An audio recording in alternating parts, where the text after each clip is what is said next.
Hey everyone, welcome to the Elite Real Estate Podcast. I am one of your hosts, Sam Popple. Unfortunately, my co-host William McClellan got tied up in some other meetings, so he couldn't be here today, but he will be back next week. Today is just going to be me and our special guest. So today we have a special guest, Michelle Gabrielse. This is going to be a great episode because she herself is not an investor, but she assists investors in the transaction all the time because Freedom Transactions, her company, they are a real estate transaction coordinator. So they basically make the transaction smooth in every deal. Michelle's been doing this for the past 4 years. She's owned her own business for the past 2 years. And so without further ado, welcome Michelle Gabrielse onto the Elite Real Estate Podcast. Hi guys, thanks for having me on. Hey, how are you doing today, Michelle? I'm doing good. How are you guys? Good. So tell me a little bit about, what you did before you got into, the transaction business and stuff. What was life like, before that, childhood, or you can start all the way in childhood and college, or you can kind of just jump into some careers you were doing, prior to this. I have two actual degrees. I have a business administration and a paralegal degree. So I was in the business accounting world, and then dabbled a little bit with the state of Alabama. I worked in their autopsy division, doing writing up the reports and all that once the autopsies were done, and then fell into the transactional side of real estate and kind of realized that it was something I had a passion for to help others. And about 2 years ago is when I started the business, and it's been hitting the ground running ever since. That's cool. And so explain, like, kind of, I guess, what's everything in your business? What's all that encompass? Like, what is it, you do from start to finish? We're a contract to close company is what I call it. So the only thing we don't do is negotiations and contracts. So once the contract's wrote, it gets sent to us. We open up escrow. We do all of the in-between. So we try to lessen the investor's involvement on the day-to-day, so they can go out and find the next property to be able to either flip it or get a buyer on it. And so we are the ones that deal with the deadlines and all of that, making sure we get it to the closing table for them. That's really cool. Did you have anyone kind of like early on in life that kind of like, steered you into this business, that, you saw them doing it, or how'd you transition? I applied for a position for a wholesale company here locally during the pandemic. And okay.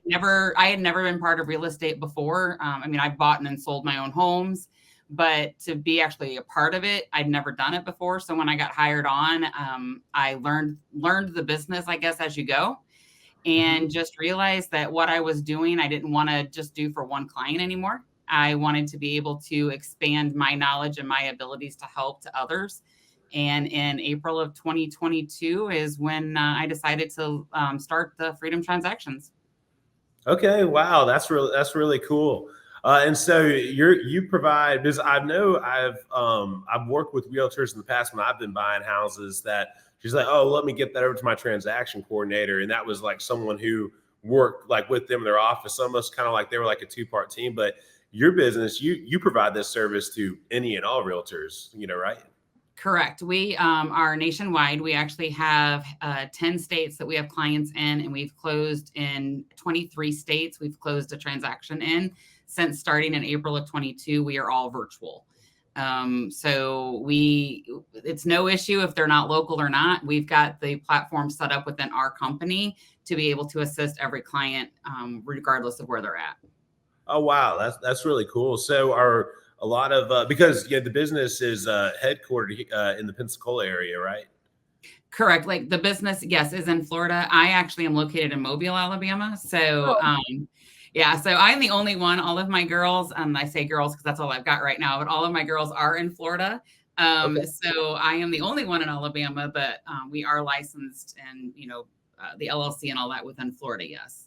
Okay, well, that's awesome. Well, actually, our show sponsor is Clean Eats, and we have locations in Mobile and Pensacola. So, it's easy for anyone to go get lunch at Clean Eats. So that's really cool. So, So where do the majority of your clients come from? Are most of them in the between Mobile and Pensacola, or do you have a lot of virtual ones? Most of our clients are actually in Florida. It just somehow worked out that way, but we have some that are in Arizona, Texas, California, Alabama, and some of our clients. We have one that's in Virginia, but we have some of our clients that actually don't just stick to the state that they're in. Uh-huh. So some of our clients, we've done closings in, Michigan, Ohio. It all depends on where they found either the vacant land or the home. But most of our clients are located in the Florida Panhandle area. It just somehow worked out that way. Cool. So, tell me why would someone want to use if I was a realtor, why would I go ahead and use your services versus just doing it by myself? Like, what are some of those advantages? One of the biggest advantage is that we take the burden off of the wholesale investor or even the real estate agent, trying to do all the follow-ups. Is EMD made? Are we good on closing? Where's the lender at? Are we done with the survey? Have we got the inspections?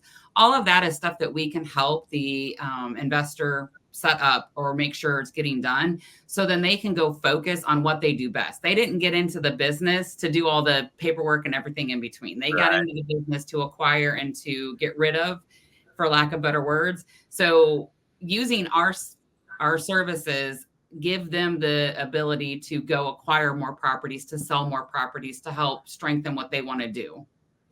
Awesome. No, that makes total sense. Yeah, I would. No, no, I think you explained that perfectly because I do think that a lot of people when they're especially since we kind of get this show towards real estate investors, entrepreneurs, they feel like that they have to do everything themselves. And the more I get studying my business and others people's successful in business, I realize that most people just focus on what they do great and then hire someone else to kind of do some of the legwork and stuff that's not as fun or things they weren't geared for. So I definitely think it's perfect having someone like you that can carry it from the time I put it under contract to the time I'm ready to close, and all I had to do was kind of do the part that I was good at, which is smile and make the sale or make the acquisition. So no, I definitely see the advantages to using a transaction coordinator and all your deals, because it really allows the investor or the realtor to streamline their business. Yes, I agree. Yeah. So what's the craziest deal that you've had to hold together? Like, tell me about, maybe we should even pick maybe, as I'm sure there's multiple ones. So maybe you can give us two or three stories of, something that, it was just all going wrong. Actually, it's funny because one of my clients, actually, we used to work together in the company prior that I started with, but we had a closing that was supposed to take place, and it was going to affect 7 different people. It was one of those where this person was selling and buying this house, and then it just trickled down. It was a sell by, and it all had to be done by a certain date. And we were coming down to the closing line and being told that, oh, well, we can't get this one closed for you. It's going to take another week, which then in turn would have had 7 people homeless, because it just wasn't going to work out that way. So having to think outside the box and think of different ways to make sure it happened and the lender was happy and that everything moved along. And one of the things that I learned during that transaction was you can do anything to help people, but they have to want to help themselves, I guess, is the moral of the story in that regards. But we finally were able to get everybody in line to where it just trickled down and everybody was able to close and move out, move in, and type of situation. But that was the first time I'm going to say that I truly realized that the impact we do as transaction coordinators to help hold things together for our client, or even, at the time, my company that I worked for, to ensure that everything happens and stays in order for the company to close on time. Yeah, no, that definitely makes sense. Yeah, no, wow, that's definitely a kind of a hairy deal. Like, say, yeah, seven all at once. Like that's yeah. Only one of them was our transaction, but our transaction was what was stemming the other 6. Gotcha. Yeah. What a domino. Yeah. So, I mean, I've had some where, I mean, laughing people that I used to work with said there was always two sides to me. There was the first of the month, Michelle, and there was the end of the month, Michelle. The first of the month, Michelle, was you want a 2-week extension. Great. End of the month. No, not happening. You're closing this day at this time. It's, type of situation. And one of the stories that I laugh at today is we actually had one for the company I worked for. And the seller kept on coming up with reasons why he couldn't sign. We were on like number 4 time trying to get him a notary. And he tells me, oh, I'm in the hospital. I'm sick. I can't sign. I'm like, well, there's no, you know what? We can get a notary up to you. Not a problem, And he just kept on hawing around. And I actually called him up and I said, hey, listen here. I said, I don't care what your next excuse is because it's not going to happen. You're closing today at this time. The notary will be there to see you. Got it signed, told the disposition manager, hey, we got it going. This is what's going on. And he looks at me and he's like, you do realize he was a convicted felon for murder, correct? Oh, wow. Like, no, I did not know that. I'm like, I just literally put him in his place and he was on parole for murder. But yeah. Oh, man. Wow, that one's wild. Yeah, it's like I might have worded that differently. Yeah, I might have handled that one quite as harsh had I known that. But I mean, that's the life of a TC, though. We do have two sides of us. We have the nice side. You want to extend, great. We get closer to the end of the month. We aren't that nice anymore. We do put, the hammer down and we tell them this has got to close type of situation. But those are just two that still stick with me, 4 years later. Yeah. Well, no. And yeah, I mean, it definitely makes sense. That's funny. Why do some people, you think, like, because this always baffles me, why some people, like, get a deal started, but then they kind of make it difficult to finish it. Like, like you know what I'm talking about? Yeah, like, no, I do. From the signatures, didn't he sign up to get this thing sold? Like, so a lot of the times, and as I tell my team that works with me, a lot of the times when a seller is going to a wholesale investor, it's because they need to sell. They don't want to sell. So they're, they've lived in the home for 50 years. They've raised their children, and they know they need to move. But when it comes time to it, the emotions are so high that they want to figure out a way not to move forward, knowing that they have to. So I think that's a lot of the reason that some of the sellers do what they do and how they act is that they've just have so much tied to the property that when it actually becomes a reality that this is happening, they're scared about what the unknown is, because for the past 50 years, this address, this place is where they've been, and they've watched their families grow. No, and that definitely makes sense because I've always been curious. It's like, man, but you wanted this, and then now you're running from the deal. That's cool. So tell us about like what it was like to start this business because it was 2 years ago is when you went off on your own, right? Yes. Yep. Yeah. Tell us about the beginning and how it started and how year one went. Well, year one actually was surprisingly for a new small business actually was really good. So I had two amazing partners at the time, that said, hey, we will give you money. All you have to do is put your blood, sweat, and equity into it to build it. And so for the first 6 months, they paid my salary. They paid for everything to get up and running, the website, everything. And then all I had to do was start bringing clients in. I had to do what I know how to do and start bringing in the clients and start bringing in the revenue to the company. And within 6 months, we were able to start paying my owner's salary after 6 months of business. Granted, it was a smaller one, but Right. we were becoming profitable, which is not a norm for a smaller business. Normally, the first year or two is the hardest. And we've just grown over the last 2 years. We're now down from me and two partners to me and just one partner. They're still a big factor in it, but we like to call them the silent partner. They don't know what we do. I don't know what they do type of situation, but we lean on each other. Okay. But we've been able to grow. Most of it's been word of mouth. 90% of our clientele has been referrals from either a current client, a previous client, or my previous employer. I know that sounds weird, but it has been a great referral network. And I think our work speaks for itself on what we can do for all of our clients, to why they still, say, hey, this is who you need to use. The real estate market, when the, rates kind of went through the roof, even though we're not in real estate, we do rely on real estate. So the ups and downs, we still feel it just as much as the wholesale investors or the agents do. When it's not either market and it's just stalling, we feel that as well. But it's been a great ride. I'm looking forward to how we're going to grow. My ultimate goal this year was to increase by 30%. I think are we going to hit the 30%? Probably not, but that was a goal that I wanted to hit. I told my team that if we at least hit a 20% increase, that we would go on a weekend company paid trip somewhere. Okay. That's a great way to start the team. Yeah, kind of to incentivize them to, do what they can. But even if we as a company within 2 years only hit like a 5% increase this year, to me, that's a win-win, especially only being in business for 2 years. No, definitely. And I mean, especially in the current, economic times, with real estate, because I mean, as you said, it is definitely a little bit of a slower market. I mean, nationally, we're kind of seeing a lot of commercial real estate, especially in the office space, reset pricing. I mean, I've seen, I think, at least 3 buildings that were at one point in excess of $50 million being sold for under $10 million.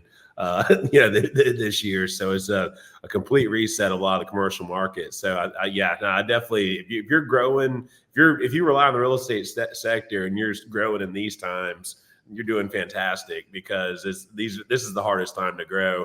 And once rates come back down, I have a feeling you're going to be a whole lot busier. Yeah, we look forward to it. One of my TCs, had said at the end of last year, first part of this year, that she's, hey, it's really slow. I'm really bored, blah, blah, blah. And I'm like, well, wait. I'm like, wait till March or April. I'm like, when it really kicks off. And we laugh now, because probably about mid-May, first part of June, she's like, yeah, I'm a little overwhelmed right now. Can you help me, type of situation? And so, just like real estate, we have our ups and downs as well. So when the market booms, we boom. And when it doesn't, it's kind of slow, but we take those slow times to be able to make sure that what we do internally is the best for our clients, wherever they are and what their interests are. Okay. Awesome. No, that's great. So tell us a little bit about what's life like today. Like what does the day-to-day look like, for you guys in the transaction business, and about how many closings do you guys handle a month? We actually are right now anywhere between 30 and 45 a month. I do keep track of all of our closings we have for each client each month.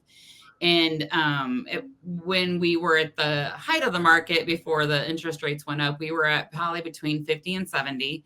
And that's of course across all the board from all of our clients, but we try to have a TC dedicated to specific clients. So, I've got 2 TCs that work with me, and right now each one of them have 2 to 3 clients that they are the TC for only. So that means that our client has one TC they go to, one person to help them, and they don't have to worry about the next day who's going to be a TC on their file. And we try very hard. We have our own internal CRM that we put everything in. So each one of our clients has their own tab, and we try to keep all their files are kept there. That's where we do our follow-ups from. And that way we can keep track of where each client is, what we need, and how to be able to help them. Okay, cool. Out of curiosity, and then for anyone listening, when she says TC, that's transaction coordinator. How many closings would a client need to bring you a month, where they have their own dedicated, person? Well, the way we start it off is that when a new client comes on, as the owner and the one with the most experience being a TC, I learn their practices first. So if they want something a specific way, or they want us to use a specific email or whatever, I learn their systems first. I make sure that all the glitches get worked out, because usually about 2 to 3 months is when we finally get that where we're rolling and we understand how each other works and what's needed and what's wanted. And then once we have gotten to where I've understand how they want things, what their practices are, their CRMs and all of that they're wanting us to work in, that's when I will assign or provide them their personal TC that's not me.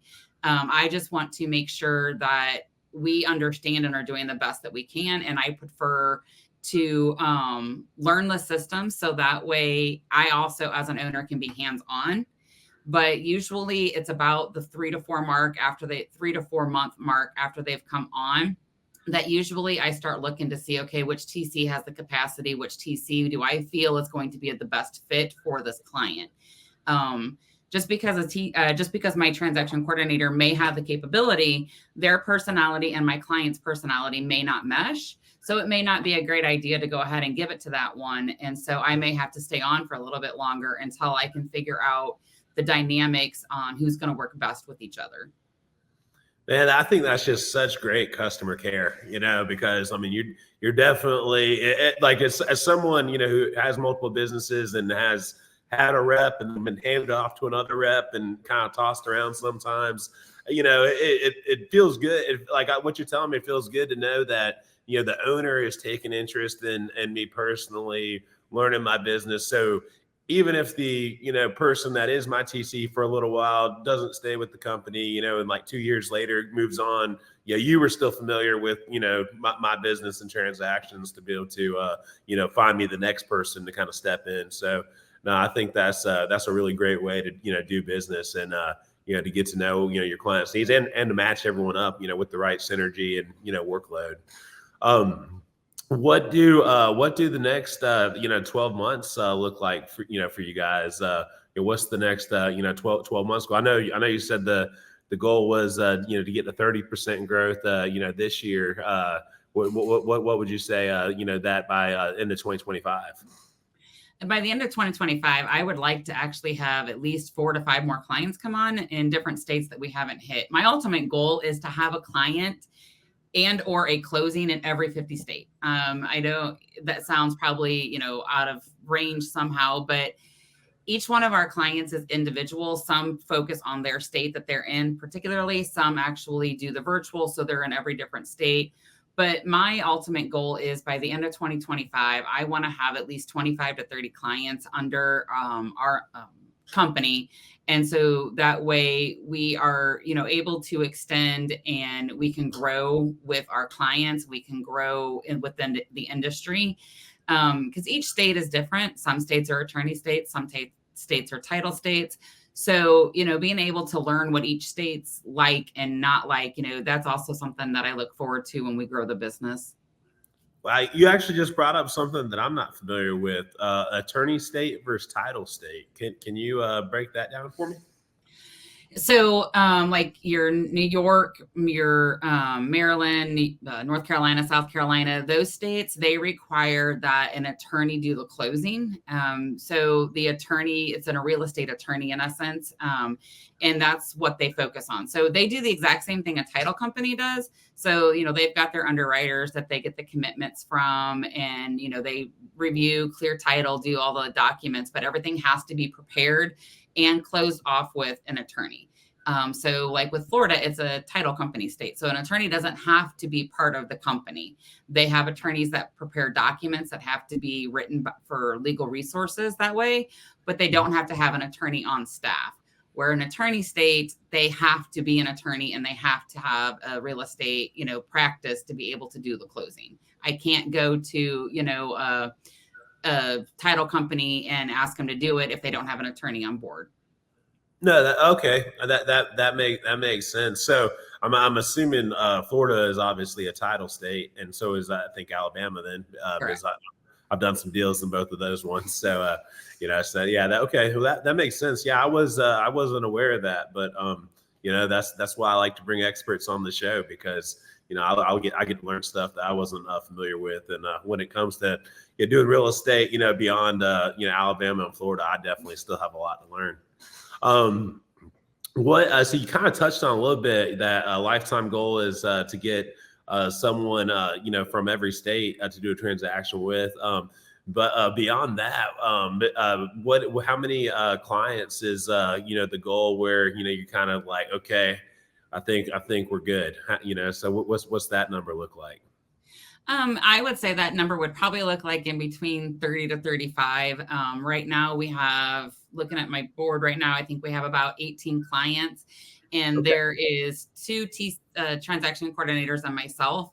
And so 30 to 35 would probably require me to bring on two more transaction coordinators, but then that would also allow me to focus on the business as well, instead of just in it on a day-to-day. But I think that would probably be the max without becoming a big corporation. And granted, being a corporation isn't a bad thing, but that's not realistically what I want. I want to keep that small feeling. I want to keep that one-on-one personalization. And I think anything more than the 30 to 35 clients would actually take that away from each one of our clients and the experience that they get working with us. That does make a lot of sense. Yeah, and then I'm a big fan of businesses of all sizes. So it's kind of cool to see, because I've talked to a lot of people who some people like to scale it up as big as possible, but there's a ton of moving parts, and sometimes there's a lot of expenses to carry at times, versus when it's mean and lean. It's a lot easier to kind of, you still make what you want, but not have sometimes all that extra stress. So no, I think that's great. But yeah, that'd be about doubled what you guys are now, it sounds like. Yeah. So what do you have any books that you've read in your life that you think are great and helped you in your success? Actually, the main two are actually by Jocko Willink, Extreme Okay. Ownership and Academy of Leadership. Love those. My husband actually listened to them and said, "Hey, I really think you need to listen to these. You'll get stuff out of it." And so I've read them, I've listened to them multiple times, and what Jocko has put in both of those books as taking the ownership and how to be a leader has actually gotten me to where I'm at. I actually had a moment with one of my girls the other day that she actually almost made me cry. She said she was listening to a speech and it was talking about a boss versus a leader. And she said that she sees me as a leader, not her boss, because I'm leading them to succeed. And for me, that meant a lot, because that goes back to reading the Dichotomy of Leadership and being able to take what I've read and learned and implement it as the boss or the employer for my team. It meant a lot when she said that to me. Yeah, no, I can imagine. And both of those are just great books. Those are actually, there's some books I think are great to read, and some books I think are great to listen to Audible. I think Jocko's books I lean Audible on, just because you get that kind of tough Navy SEAL speech, and it's very, very motivating. So no, definitely great books to read, especially when you're walking or exercising or something. Definitely will keep you going. What's some advice that you would give to someone? Because I want to ask this in two ways. So the first one, say, what's some advice you'd give to someone who was a real estate investor, and wanted to come to you guys, to do a deal? What kind of tips would you give them so they'd be ready to hand the deal over to you? The biggest thing is to make sure that they're ready, I guess, financially to take on a TC. We are trying to do our flat fee over individual type of billing for each closing. But that's the biggest thing, is for a newer investor that's wanting to bring a TC on, they just need to make sure that financially they're able to incorporate that TC. We don't charge for cancellation. So, I mean, if the file doesn't close, of course, we're not going to get paid. That's just a perk we give to our clients. But at the same point, if they're a newer investor that's just starting, yes, a TC is going to be great. But if they don't know the business, they don't know how things work, they're not ready for the $400, $500 per transaction fee, they aren't taken into account, then, their assignment may be 10,000, but, minus that. So a lot of the times I tell newer clients that I work with to make sure that they can financially set themselves up whether they're getting the fee that they're going to be charged from us on the back end from a buyer or the seller and part of their agreement, or they're ready to lose the $400 to $500 per transaction. Because if they're not, then they need to wait to bring a TC on until they are ready to be able to lose that extra every closing they get. That definitely makes a lot of sense, and I think that's very good advice for being a beginning investor, because it kind of goes back to what you'll read in most real estate investment books, that you really got to know your numbers, and just know you really understand the deal, because you don't want to be blindsided by that, and then you don't want to be you don't want to be bringing people with deals you can't close and wasting the transaction coordinator's time. So that makes sense. So the other part of the question I was going to ask then is, what advice would you give to someone who wants to go into transaction coordinating and doing what you do? Like, what's something that you would tell them so that they could be successful? They don't have to know everything. So because in the real estate world, it changes from day to day. I've been in this for 4 years, and there's stuff that still surprises me today that I thought I saw it all. But in the world of real estate, everything changes from day to day, especially like right now with this whole NAR thing with the buyer compensation. So just because you may not be familiar, or you may not think that you know everything, you're never going to. There's always going to be something new that pops up. So if you wait till you are 100% you are knowledgeable, you know everything, it's never going to happen. You have to take that leap of faith and know that you're open to learn, you're open to explore new situations and new ways to think outside the box to make a transaction happen. Then you're ready to start it. If you're not, and you think you have to be, 100% knowledgeable, you can't make mistakes. I get it. You don't want to make mistakes because it's not just your money that you're playing with. I get that. But at the same point, we're human. So if you're not able and willing to accept that, then this probably isn't the role that you need to look forward to starting as a business or starting into. No, that makes sense. I definitely agree. People sometimes you just got to dive in. If you make some mistakes, you just got to fall forward. So right. I tell my girls this all the time. You ask for permission, or don't ask for permission, ask for forgiveness. And why I tell them that is, as long as what they're doing is not going to cost me or the client money, but they feel it's the best to keep it on track, then do it. And ask for the forgiveness later type of situation. Now, does that mean that they need to do it for every transaction? No. But if it requires them to think outside the box, and we don't have time to wait for the client to say, oh yeah, that's a great idea, as long as it's not going to cost people money and it's going to get the deal closed, I tell my team, hey, ask for that forgiveness later. Just go ahead and get it done so we can get this one moving forward, type of thing. Totally makes sense. No, that's definitely good advice. I appreciate you coming on the show today. So if someone wanted to, bring you on to, to their teams and start handling their transactions, how can they get more information about, you and Freedom Transactions? We've got Facebook, Instagram, website. Our website is www.freedomtransactionservices.com. And there's a link there that they can learn about our services, our fees. They can reach out and email us. They can call us. We,